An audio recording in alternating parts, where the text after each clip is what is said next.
بسم اللہ الرحمن الرحیم بسم اللہ الرحمن الرحیم الحمدللہ رب العالمین والصلاة والسلام علی رسولہ محمد وآلہ وصحبہ اجمعین اشہد ان لا الہ الا اللہ وحدہ لا شریک لہ واشہد ان محمدا عبدہ ورسولہ اما بعد۔ کلمہ لا الہ الا اللہ کا کیا معنی ہے؟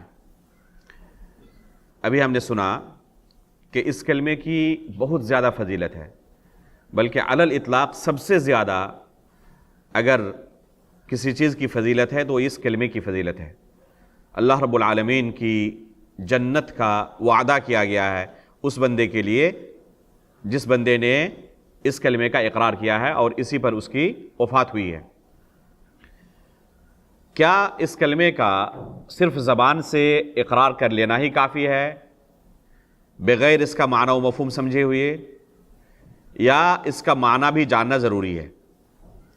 یقیناً بغیر معنی مفہوم جانے ہوئے اس کلمے کا صحیح مدلول کیا ہے، اللہ رب العالمین نے ہم سے کیا تقاضا کیا ہے، کیا طلب کیا ہے، عمل کرنا ممکن نہیں ہوگا۔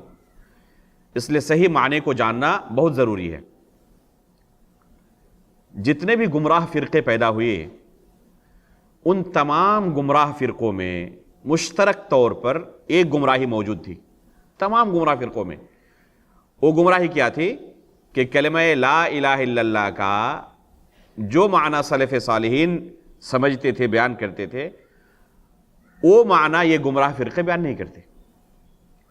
کلمہ لا الہ الا اللہ کے اندر ہی ان کے پاس خلل موجود ہے۔ تمام گمراہ فرقوں میں یہ مشترک گمراہی موجود ہے کہ کلمہ لا الہ الا اللہ کا وہ معنی بیان نہیں کرتے، اس منہج پر نہیں ہے اس کلمے کا معنی بیان کرنے میں جو منہج سلف صالحین کا تھا، صحابہ اکرام، تابعین، تبع تابعین کا تھا۔ اس لیے اگر ہم ان گمراہ فرقوں سے بچنا چاہتے ہیں، ان باطل معانی سے اپنے عقیدے و منہج کی حفاظت کرنا چاہتے ہیں، اس کی جو فضیلت بیان ہوئی ہے، اللہ رب العالمین نے جو اس کی فضیلت رکھی ہے، اس فضیلت کو حاصل کرنا چاہتے ہیں تو اس کے معنی کو پہلے جاننا ضروری ہے۔ ایک کلمہ ہم سے کس چیز کا تقاضا کرتا ہے اسے جاننا ضروری ہے۔ چنانچہ اس کا معنی بیان کرتے ہوئے کہا گیا، معنی لا الہ الا اللہ لا معبود حق الا اللہ۔ لا الہ الا اللہ کا معنی ہے کہ اللہ کے سوا کوئی برحق معبود نہیں، اللہ کے سوا کوئی برحق معبود نہیں۔ لا الہ، الہ کا ترجمہ معبود سے کیا گیا، لا معبود، اور اس کے بعد حق کا لفظ یہاں پر محذوف ہے، پوشیدہ ہے، جس کا ذکر کیا گیا۔ لا یہ نفی جنس کے لیے ہے۔ عربی زبان میں کلمہ لا معروف ہے، عربی زبان سمجھنے والے، بولنے والے جانتے ہیں کہ اس کے بہت سارے معانی میں سے ایک جنس کی نفی کا معنی بھی پایا جاتا ہے، اور اگر لائے نفی جنس ہو تو اس کی خبر کا محذوف رہنا کلام عرب میں معروف و مشہور ہے۔ کلام عرب میں لائے نفی جنس کی خبر کا محذوف رہنا معروف و مشہور ہے، اور یہاں پر بھی اس کی خبر محذوف ہے۔ الہ یہ لائے نفی جنس کا اسم ہے اور اس کی خبر حق یہ محذوف ہے۔ تو اصل لا الہ الا اللہ کا معنی ہوگا، اصل جو عبارت ہوگی، لا معبود حق، لا الہ حق الا اللہ، یہ ہے اصل جملہ، یعنی اللہ کے سوا کوئی برحق معبود نہیں۔ بعض لوگ، بعض گمراہ فرقے لفظ حق جو محذوف ہے حقیقت میں اسے قبول نہیں کرنا چاہتے۔ وہ کہتے ہیں لا الہ الا اللہ لا معبود الا اللہ، یہ لفظ برحق جسے ہم اردو میں کہتے ہیں اسے قبول نہیں کرنا چاہتے۔ وہ کہتے ہیں کہ لا الہ الا اللہ کا معنی ہم کیا کریں گے؟ اللہ کے سوا کوئی معبود نہیں، اور ہم کیا کہتے ہیں کہ اللہ کے سوا کوئی برحق معبود نہیں۔ لفظ برحق کا اضافہ کرنا شرط ہے، اس کے بغیر اس کلمے کا صحیح معنی تصور نہیں کیا جا سکتا۔ آپ پائیں گے بہت سارے ایسے لوگوں کو جو اپنے آپ کو اسکالر کہتے ہیں، اور ایسا بھی بہت سارے لوگ دعویٰ کرتے ہیں کہ ان سے زیادہ غیر مسلموں میں کسی نے اسلام کی خدمت نہیں کی، اس کلمے کا صحیح معنی صحیح ترجمہ ہی نہیں کرتے. عام طور پر آپ کہتے ہوئے سنیں گے کہ لا الہ الا اللہ یعنی اللہ کے سوا کوئی معبود نہیں، حالانکہ اس کا صحیح معنی کیا ہے؟ اللہ کے سوا کوئی برحق معبود نہیں. اگر صرف ہم یہی کہیں کہ اللہ کے سوا کوئی معبود نہیں تو کیا نتیجہ آئے گا؟ اس کا لازمی معنی یہ ہوگا کہ اللہ کے سوا جن چیزوں کی عبادت کی جاتی ہے اور وہ بے شمار ہیں، کوئی درخت کی عبادت کرتا ہے، کوئی پتھر کی عبادت کرتا ہے، کوئی سورج کی عبادت کرتا ہے، کوئی زمین کی عبادت کرتا ہے، کوئی یہاں تک کہ گندی سے گندی چیزوں کی عبادت کرتا ہے. کرنے والے کرتے ہیں جن کو اللہ رب العالمین نے توفیق نہیں دی ہدایت کی. تو اگر یہ کہا جائے کہ اللہ کے سوا کوئی معبود نہیں تو اس حقیقت کا انکار ہوگا. ہم اپنی آنکھوں سے دیکھ رہے ہیں کہ معبود بے شمار ہیں، اللہ کے سوا بھی بے شمار معبود موجود ہیں.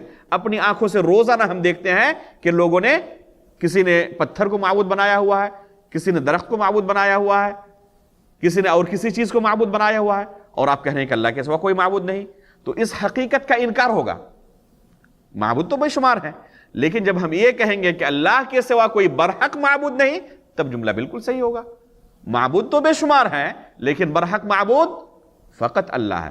جتنے دوسرے معبود ہیں سب معبودان باطلہ ہیں. تب یہ جملہ صحیح ہوگا اور حقیقت کے موافق ہوگا.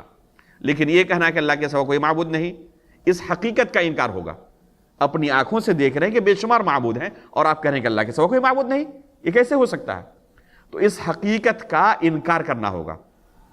دوسری خرابی کیا ہوگی کہ اگر اس حقیقت کا انکار کرنا آپ قبول نہیں کر رہے ہیں، اس کا مطلب کہ جتنی چیزوں کی عبادت کی جاتی ہے ان کو آپ اللہ مانتے ہیں.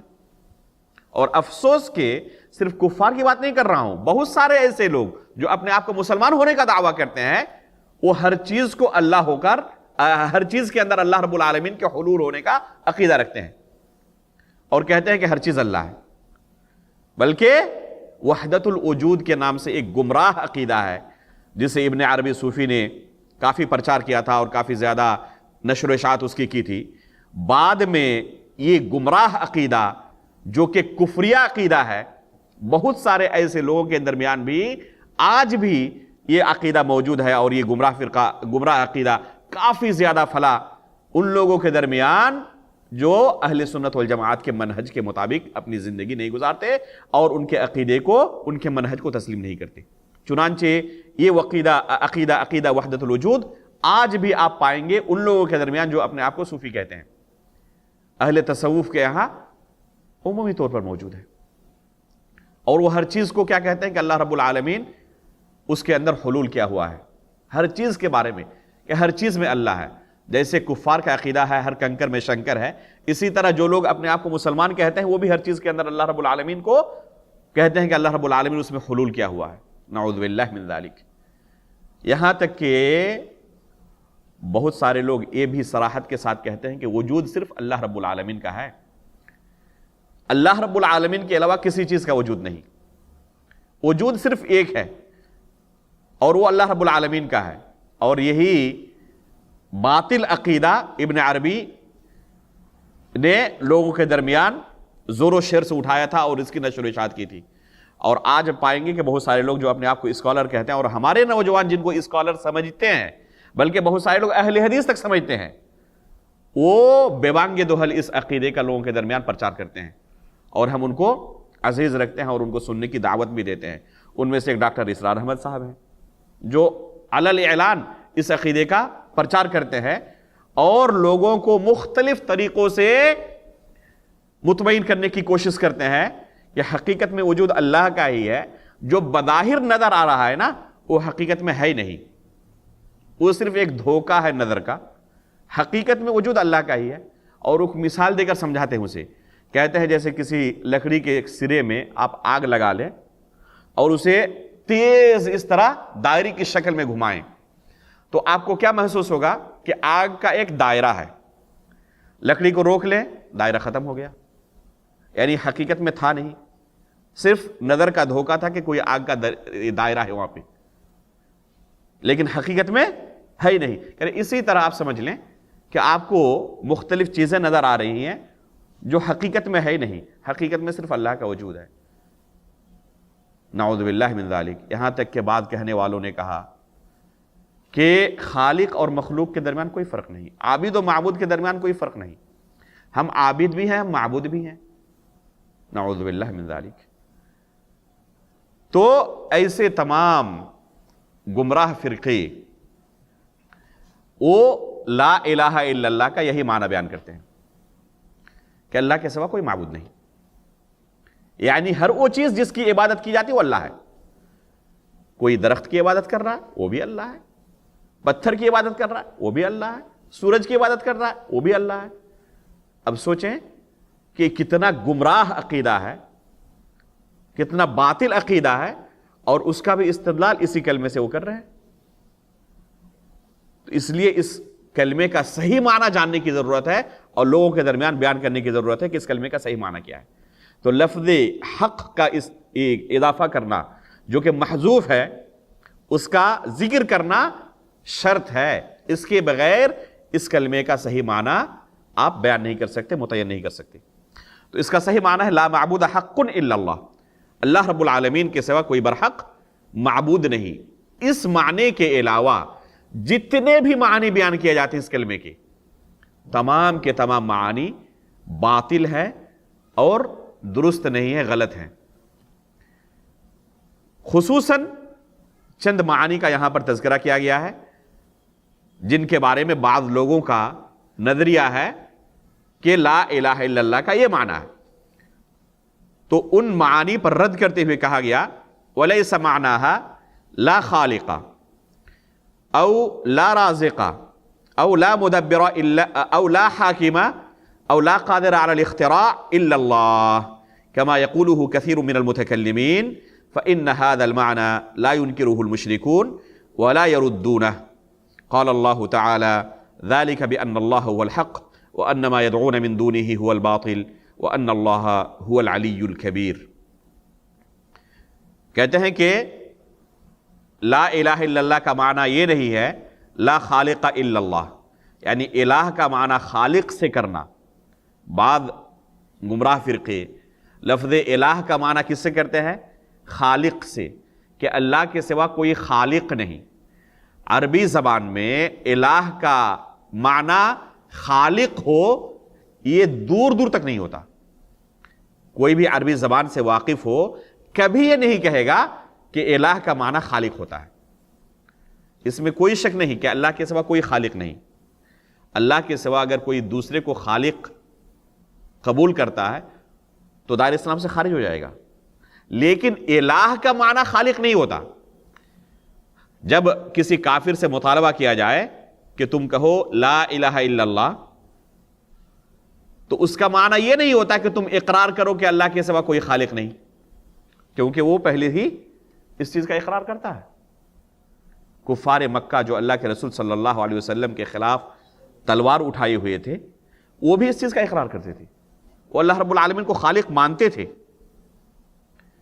وہ اللہ رب العالمین کو رازق مانتے تھے، مدبر اللہ رب العالمین کو مانتے تھے۔ چنانچہ اللہ رب العالمین نے قرآن کریم کے اندر ان کے بارے میں نقل کیا ہے وَلَئِن سَأَلْتَهُمْ مَنْ خَلَقَ السَّمَاوَاتِ وَالْأَرْضِ لَيَقُولُنَّ خَلَقَهُنَّ الْعَزِيزُ الْعَلِيمُ۔ اگر ان سے آپ پوچھیں کہ آسمان و زمین کو کس نے پیدا کیا تو وہ بھی آپ کو کہیں گے لَيَقُولُنَّ، یقیناً آپ کو کہیں گے۔ اللہ رب العالمین نے تاکید کے ساتھ کہا کہ وہ بھی آپ کو کہیں گے، اقرار کریں گے کہ آسمان و زمین کو اللہ رب العالمین نے ہی پیدا کیا ہے۔ تو خالق ہونے کا اقرار وہ بھی کریں گے کہ اللہ تعالیٰ ہی خالق ہے۔ اگر اللہ کے رسول صلی اللہ علیہ وسلم ان کے سامنے یہی مطالبہ رکھتے کہ تم لا الہ الا اللہ کہو، یعنی اللہ رب العالمین کو خالق تسلیم کرو، تو کیا وہ انکار کرتے؟ وہ تو پہلے سے اس چیز کا اقرار کرتے تھے۔ وہ اللہ کے رسول کے خلاف تلوار اٹھاتے اس دعوے کی وجہ سے، اس مطالبے کی وجہ سے۔ تو کیوں انہوں نے اللہ کے رسول کے خلاف تلوار اٹھایا؟ کیونکہ اللہ کے رسول ان سے جس چیز کا مطالبہ کر رہے تھے اسے وہ قبول نہیں کر سکتے تھے۔ اسے قبول کرنے کی وجہ سے کیا چھوڑنا پڑے گا؟ خود اللہ رب العالمین نے قرآن کریم کے اندر بیان کیا ہے کہ جب اللہ کے رسول نے ان سے کہا لا الہ الا اللہ کا اقرار کر لو، تو انہوں نے کیا کہا تھا؟ اجعل الآلہۃ الہا واحدا ان ھذا لشیء عجاب، اپنے تمام معبودوں کو چھوڑ کر صرف ایک اللہ کی عبادت کرے، یہ تو عجیب و غریب مطالبہ ہے، یہ تو نہیں ہو سکتا۔ انہوں نے سمجھا تھا کہ اللہ کے رسول کس چیز کا ہم سے مطالبہ کر رہے ہیں، لا الہ الا اللہ کہنے کی صورت میں ہمیں کیا کرنا پڑے گا، کس چیز کا ہم اقرار کریں گے۔ فوراً انہوں نے انکار کیا اور کہا اجعل الآلہۃ الہا واحدا، تمام معبودوں کو چھوڑ کر صرف ایک اللہ کی عبادت کریں۔ تو یہ ہے اس کا صحیح معنی کہ تمام معبودوں کو چھوڑ کر صرف ایک اللہ کی عبادت کرنی ہوگی۔ خالق اللہ رب العالمین ہے، رازق ہے، مدبر ہے، تو اس چیز کا جھگڑا ہی نہیں تھا، وہ خود اقرار کرتے تھے اس چیز کا۔ اللہ رب العالمین نے قرآن میں ان کے لیے کیا کہا کہ جب فَإِذَا رَكِبُوا فِي الْفُلْكِ دَعَوُا اللَّهَ مُخْلِصِينَ لَهُ الدِّينَ فَلَمَّا نَجَّاهُمْ إِلَى الْبَرِّ إِذَا هُمْ يُشْرِكُونَ، جب دریائی سفر پر ہوتے، طوفان سے گھر جاتے، تو اس وقت کیا کرتے؟ اللہ رب العالمین کو صرف پکارتے، دعوا اللہ مخلصین لہ الدین، اس وقت اللہ کے سوا کسی دوسرے کو نہیں پکارتے، کیونکہ وہ اس چیز کو مانتے تھے، اقرار کرتے تھے کہ مدبر اللہ ہی ہے، اس کائنات کو چلانے والا، اس طوفان سے بچانے والا اللہ ہی ہے، اس کشتی کا مالک اللہ ہی ہے۔ ان تمام چیزوں کو وہ تسلیم کرتے تھے، اقرار کرتے تھے، ان چیزوں کا انکار نہیں تھا انہیں۔ لیکن فَلَمَّا نَجَّاهُمْ إِلَى الْبَرِّ، اللہ رب العالمین جب انہیں خشکی کی طرف آسانی سے پہنچا دیتا، نجات مل جاتی اس طوفان سے، اذا ہم یشرکون، تو پھر اللہ رب العالمین کے ساتھ شرک کرنا شروع کرتے تھے۔ یعنی عبادت کے اندر اللہ رب العالمین کی وحدانیت تسلیم کر لیں، اصل یہی ان کے اندر اشکال تھا، اس چیز کو وہ قبول نہیں کرتے تھے۔ باقی اللہ رب العالمین کو مدبر ماننا، خالق ماننا، تو اس کا انہیں انکار تھا ہی نہیں۔ اگر یہی انکار ہوتا تو اللہ کے رسول کے خلاف تلوار نہیں اٹھاتے۔ چنانچہ اللہ رب العالمین نے قرآن کریم کے اندر ہود علیہ السلام کا تذکرہ کیا ہے، اور اس سے آپ کو ایک دم واضح طور پر معلوم ہو جائے گا کہ لا الہ الا اللہ کا کیا معنی ہے۔ خود قرآن کے اندر اللہ رب العالمین نے اس کلمے کا معنی بیان کیا ہے۔ ہود علیہ السلام نے اپنی قوم کے سامنے جب کہا یا قوم اعبدوا اللہ ما لکم من الہ غیرہ، لا الہ الا اللہ ما لکم من الہ غیرہ، وہی جملہ ہے۔ جب ہود علیہ السلام نے کیا کہا، یا قوم اعبدوا اللہ ما لکم من الہ غیرہ، اے قوم کے لوگوں اللہ کی عبادت کرو، اس کے سوا تمہارا کوئی الہ نہیں ہے۔ ما لکم من الہ غیرہ، کلمہ لا الہ میں ہی کہا جاتا ہے، لا الہ الا اللہ ما لکم من الہ غیرہ، تمہارے لیے اللہ کے سوا کوئی الہ نہیں ہے۔ تو اس کی ہود علیہ السلام کی قوم کے لوگوں نے کیا جواب دیا؟ ان کی قوم کے لوگوں نے جواب دیا اور کہا اجئتنا لنعبد اللہ وحدہ، کیا کہا؟ اجئتنا لنعبد اللہ وحدہ ونذر ما كان يعبد آباؤنا۔ یہ اللہ رب العالمین نے قرآن کریم کے اندر ان کے قول کو نقل کیا ہے۔ اجئتنا لنعبد اللہ وحدہ، اے ہود کیا آپ ہم سے یہ مطالبہ کرتے ہیں کہ صرف ایک اللہ کی عبادت کریں، وَنَذَرَ مَا كَانَ يَعْبُدُ آبَاؤُنَا، اور ہمارے باپ دادا جن کی عبادت کرتے تھے، جن کی پرستش کرتے تھے، ان تمام معبودوں کو چھوڑ دیں۔ تو جب مَا لَكُم مِّنْ إِلَٰهٍ غَيْرُ کہا ہود علیہ السلام نے، قوم کے لوگوں نے یہی سمجھا۔ تو یہی ہے اس کلمے کا صحیح معنی، لا معبود حق الا اللہ۔ بعض لوگ اس کا معنی کیا بیان کرتے ہیں؟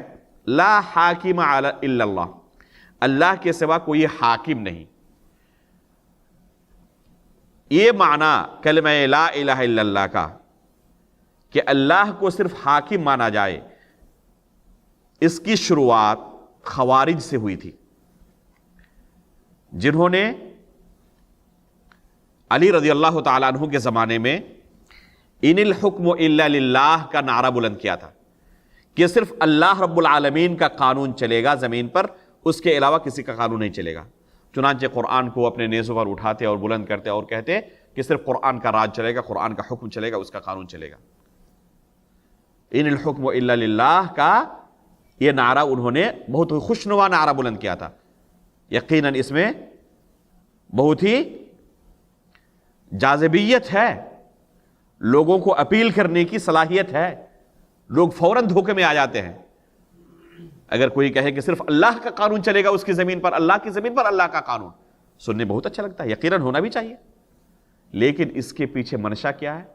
جو اصل مقصد ہے اس کلمے کے اندر کہ اللہ رب العالمین کی وحدانیت کو تسلیم کریں، صرف اس کی عبادت ہو، اس کے علاوہ کسی کی عبادت نہ ہو، اس کلمے کے اقرار کے بعد شرک کا ذرہ برابر کہیں گنجائش، ذرہ برابر اس کی کوئی گنجائش نہیں رہتی ہے۔ اور بہت سارے ایسے لوگ جو اپنے آپ کو مسلمان کہتے ہیں، اس کے باوجود شرک کے اندر مبتلا ہیں، ظاہر سی بات ہے کہ انہیں ایک کلمہ کسی طور پر قبول نہیں ہو سکتا، تو انہوں نے اس کا معنی ہی بدل کر رکھ دیا اور کہا کہ اس کا معنی صرف یہ ہے کہ اللہ کے سوا کوئی حاکم نہیں۔ اسی کو مولانا مودودی صاحب نے اپنی کئی کتابوں میں توحید حاکمیت کے نام سے بلند کیا ہے، توحید حاکمیت کے نام سے۔ توحید حاکمیت کی اصطلاح سلف صالحین نے کبھی استعمال نہیں کی ہے۔ توحید کی 3 قسمیں یہ سلف صالحین کے درمیان اجماع ہے، توحید ربوبیت، توحید الوہیت اور توحید اسماء و صفات، یا بعض علماء 2 قسم بیان کرتے ہیں، توحید عملی اور توحید علمی، توحید طلبی اور توحید خبری۔